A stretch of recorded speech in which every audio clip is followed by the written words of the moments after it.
اچھا انسان بننے کے لیے آپ کو خود کوشش کرنی پڑتی ہے، جبکہ برا انسان بننے کے لیے معاشرے کی تمام قوتیں آپ کا ساتھ دیتی ہیں۔ بچپن میں جب کبھی گھر کے اوپر سے جہاز گزرتا تھا تو ہاتھ ہلا ہلا کر اسے ٹاٹا کیا کرتے تھے، اور اب بڑے ہو کر ساتھ والے کو سلام تک نہیں کرتے۔ آپ کسی کے لیے کچھ بھی کر لو، جتنا مرضی کر لو، کچھ لوگوں کی شکوے شکایتیں ختم نہیں ہوں گی، کیونکہ ہم جس احسان فراموش معاشرے کا حصہ ہیں، وہاں اگر سونے کی پلیٹ میں بھی کچھ دیا جائے تو چمچہ نہ ہونے کا شکوہ بہرحال رہتا ہے۔ جب اپنوں میں غدار، مکار، منافق پیدا ہو جائیں تو میدان میں کھڑا شیر بھی کتوں سے ہار جاتا ہے۔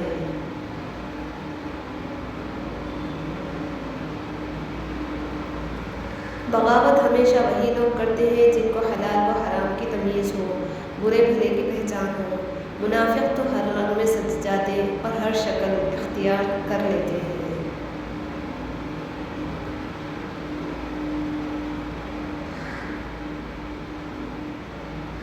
پلٹ کر جواب دینا بے شک غلط ہے، لیکن سنتے رہو تو لوگ بولنے کی تمیز بھول جاتے ہیں۔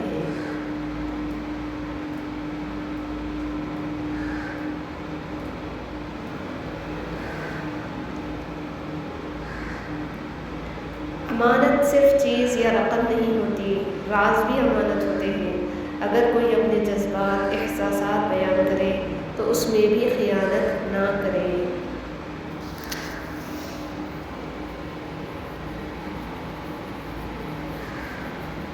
بعض اوقات اللہ پاک ہمارے راستے سے گزرنے والی مشکلوں سے ہمیں بچانے کے لیے ہمارا راستہ بدل دیتے ہیں، یا پھر کچھ وقت کے لیے ہمیں اس راستے پر چلنے سے روک دیتے ہیں۔